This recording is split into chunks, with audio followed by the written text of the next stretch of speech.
तो यार अभी हम लोग डिस्कस करेंगे अबाउट द फंगल इन्फेक्शन, है ना, फंगल इन्फेक्शन। तो फंगल इन्फेक्शन में यार अपना सबसे इम्पॉर्टेंट जो टॉपिक है वो सब हम लोग डिस्कस करेंगे। इसका दूसरे वीडियो में भी मैं और टॉपिक डिस्कस करूँगा। तो सबसे पहले गाइस फंगल इन्फेक्शन की मैं बात करूँ ना, तो फंगल इन्फेक्शन में सबसे पहला मैं टॉपिक ले रहा हूँ टीनिया कैपिटिस। टीनिया कैपिटिस, तो गाइस ये टीनिया कैपिटिस जो होता है ना वो स्काल्प का इन्फेक्शन होता है। किसका? स्काल्प का फंगल इन्फेक्शन होता है। बेसिकली चिल्ड्रन में होता है। किस में होता है ये? चिल्ड्रन में। तो दिस इज़ वेरी इंपॉर्टेंट कि किस में होता है ये? चिल्ड्रन में होता है। अब यहाँ पे गाइस ना पार्शियल एलोपेसिया होता है। क्या होता है? Partial alopecia. तो यहाँ पे क्या होता है? पार्शियल एलोपेसिया होता है विथ यहाँ पे उसके अलावा यहाँ पे क्या होता है? वहाँ पे क्या होता है? स्केलिंग होती है यहाँ पे। और क्या मिलता है अपने को? स्केलिंग। उसके बाद अपने को वेसिकल मिलते हैं वहाँ पे, वेसिकल्स। और अपने को पेप्यूल, पेप्यूल मतलब रेड दाने। फिर पोस्ट्यूल मतलब दाने विथ पस। तो उसके बाद ईचिंग। वहाँ पे क्या होता है? ईचिंग होता है।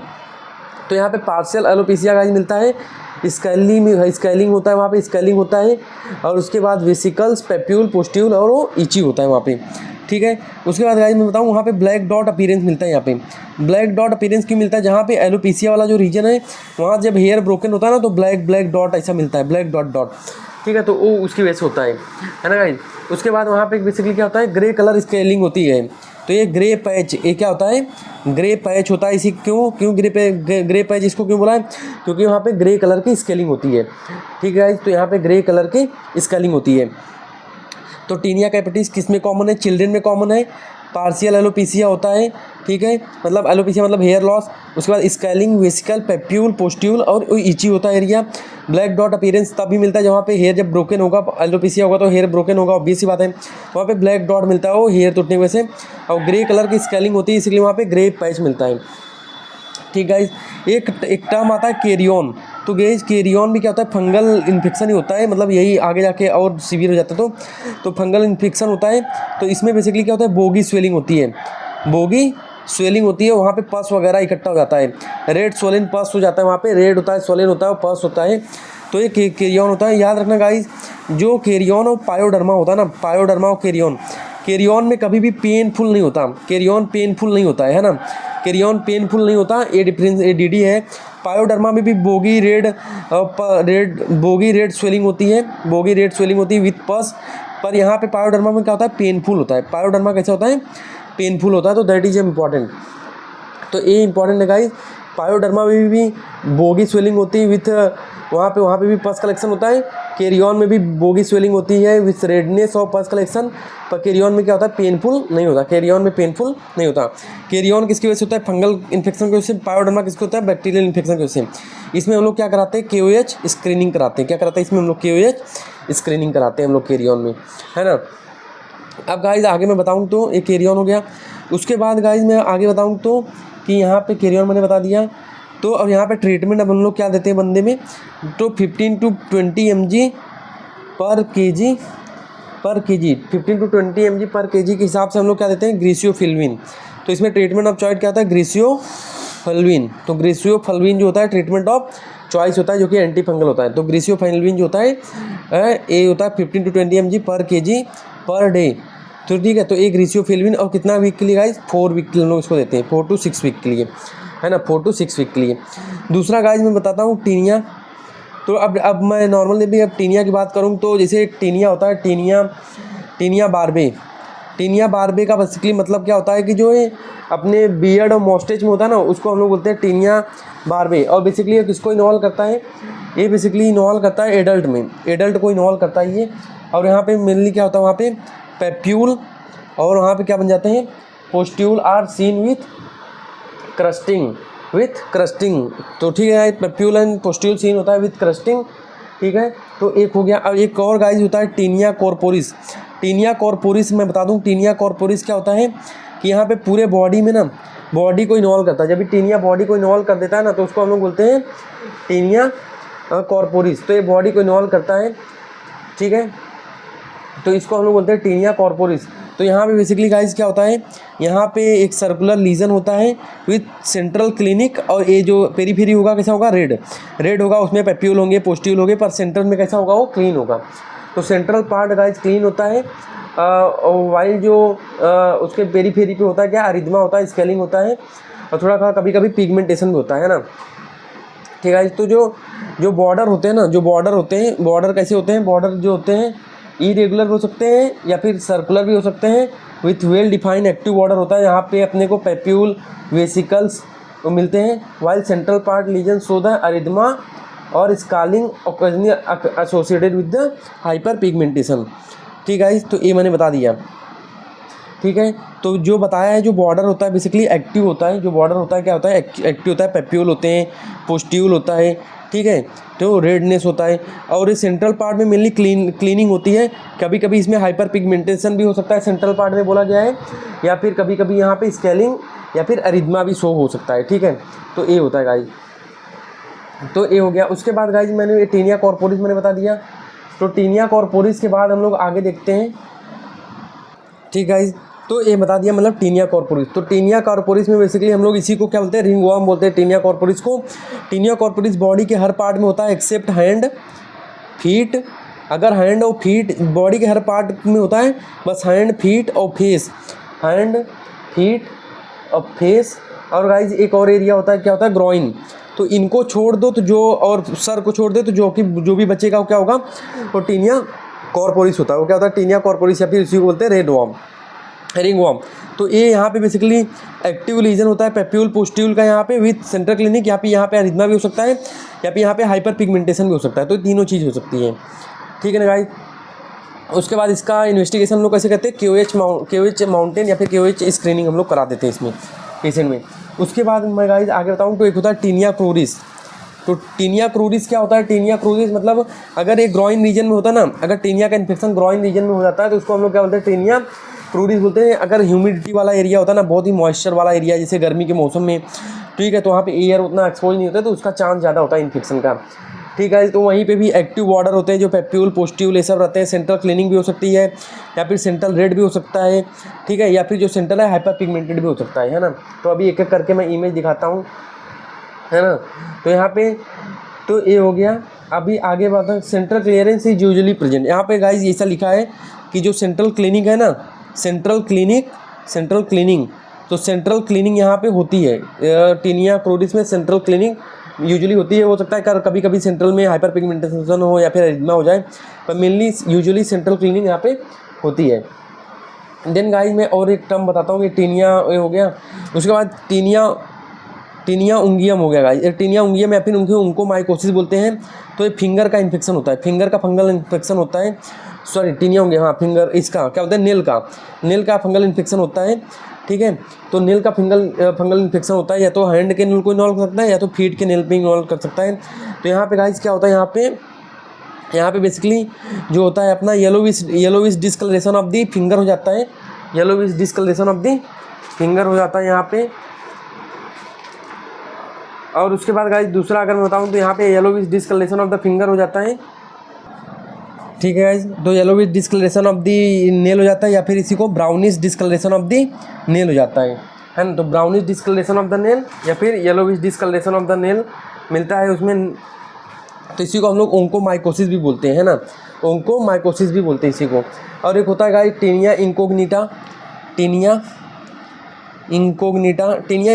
में गाइज क्या होता है ना, किसी भी बंदे को फंगल इन्फेक्शन था, फंगल इन्फेक्शन था और उसने स्टेरॉइड लिया।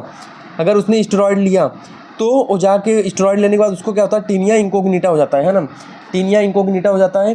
तो यहाँ पे गाइज क्या होता है कि यहाँ पे इसमें लीजन में क्या होता है, with scaling erythema present without the etching.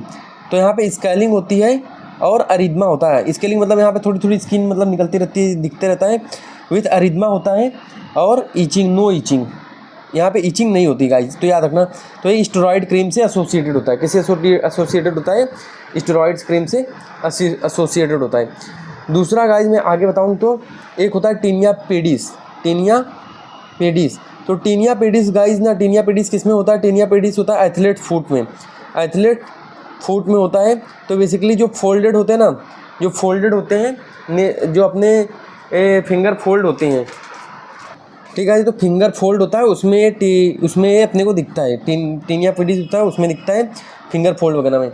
इसी का टीनिया मैनम हो गया, जिसकी हाथ का जो इन्फेक्शन हो जाता है ना हाथ में, तो ये सब बेसिकली टीनिया होते हैं अपने।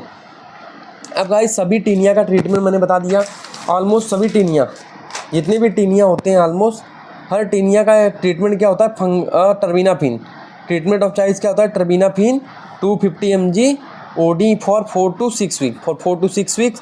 पर जो टेनिया कैपिटिस होता है उसका क्या है, ग्रीसियो हम लोग उसमें देते हैं, ग्रीसियोफल्विन, वो कितना होता है 15 to 20 mg पर kg पर डे के हिसाब से 4 to 6 वीक, ठीक है। और जो अपना ये जो नेल वाला होता है ना इन्फेक्शन, जिसको ओंकोमाइकोसिस है, तो उसमें हम लोग नेल लेकर देते हैं, नेल लेकर हम लोग देते हैं उसमें। तो जैसे टर्बिनाफिन हो गया, नेल लेकर में टर्बिनाफिन आ जाता है 10% वाला, टर्बिनाफिन 10% वाला आता था गाइस। अभी मैं सब फोटो दिखाता हूँ एक एक करके। या फिर अमोरोल फाइन करके आता था एक, अमोरोल फाइन करके आ जाता है, अमोरोल फाइन करके 5% वाला आ जाता है। इकोनाजोल करके आ जाता है एक, इकोनाजोल करके आ जाता है। तो ये सब भी हम लोग इसमें दे सकते हैं। और अगर गाइस इसमें हम लोग मेडिसिन के हम लोग इकोनाजोल, मिकोनाजोल या फिर लुलिकेनाजोल, ये सब का ऑइंटमेंट भी यूज कर सकते हैं साथ में, है ना गाइस। तो ये नेल लेकर इसमें हम लोग यूज करते हैं। प्लस अगर हम लोग को ओरल थेरेपी चला ली है ओंकोमाइकोसिस में, तो ओरल थेरेपी हम लोग चलाएंगे फॉर टीनिया। अगर जो फिंगर को अगर फिंगर के नेल को इन्वॉल्व किया है तो ये चलेगा 6 वीक तक ट्रीटमेंट। अगर अपने फीट के नेल को इन्वॉल्व किया है तो ये चलेगा 12 वीक तक ट्रीटमेंट। तो guys this is very important. उसके बाद गाइस नेक्स्ट अपना आता है टीनिया वर्सिकुलर, ठीक है, या फिर पिट्रियासिस वर्सिकुलर होता है। यहाँ पे गाइस क्या होता है ना, हाइपोपिगमेंटेड मैक्यूल मिलता है। इसका कॉज क्या होता है टीनिया वर्सिकुलर का, इसका कॉज होता है मालासेजिया फरफर, जो कि फंगल है। तो मालासेजिया फरफर नाम की से होता है ये। इसका ट्रीटमेंट गाइस हम लोग सेलेनियम सल्फाइड नाम का शैम्पू होता है, तो सेलेनियम सल्फाइड नाम का शैम्पू होता है 2% शैम्पू। तो 2% शैम्पू यूज हम लोग करते हैं। Apply daily at a night for 3 to 5 day, daily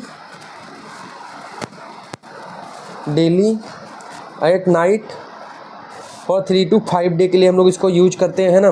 2% selenium sulphide का शैम्पू, या फिर हम लोग ऑइंटमेंट भी यूज करते हैं, जैसे मिकोनाजोल यूज कर सकते हैं हम लोग 2% वाला, क्लोट्रिमाजोल भी यूज कर सकते हैं इसमें हम लोग 1% वाला, कीटोकानाजोल हम लोग यहाँ पे यूज कर सकते हैं अपना 2% वाला, twice daily for 3 to 4 week, ठीक है गाइस,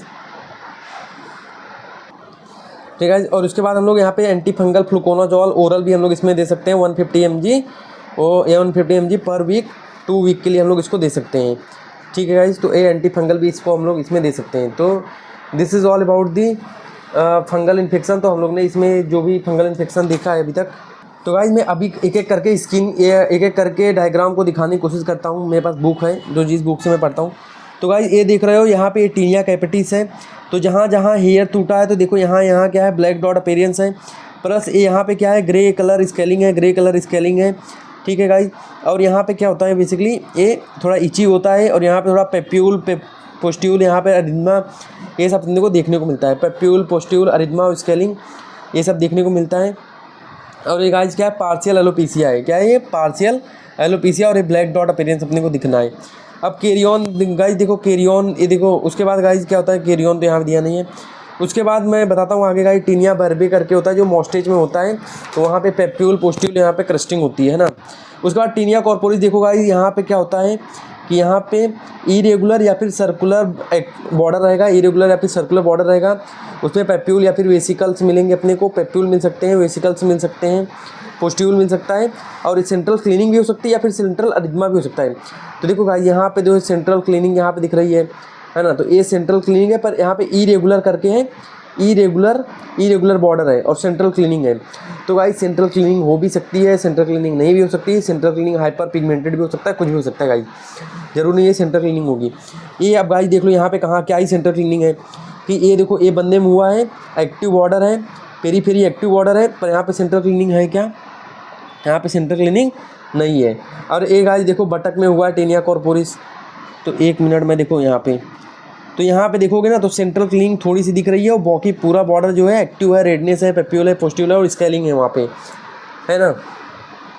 उसके बाद गाइस ये देखो टीनिया कॉर्पोरिस, ये भी देख लो। तो यहाँ पे देखो सेंट्रल क्लीनिंग थोड़ी सी दिख रही है और पूरी ये बॉर्डर है पूरा एक्टिव है, पेप्यूल वेसिकल, थोड़ा सा पेप्यूल दिख रहा है, थोड़ा सा वेसिकल्स दिख रहे हैं। और ये वाला पूरा बॉर्डर क्या है, ये वाला ये देखो यहाँ पे थोड़ा सेंट्रल क्लीनिंग और पूरा बॉर्डर रेड है, है ना, और ये इची होता है गाइस।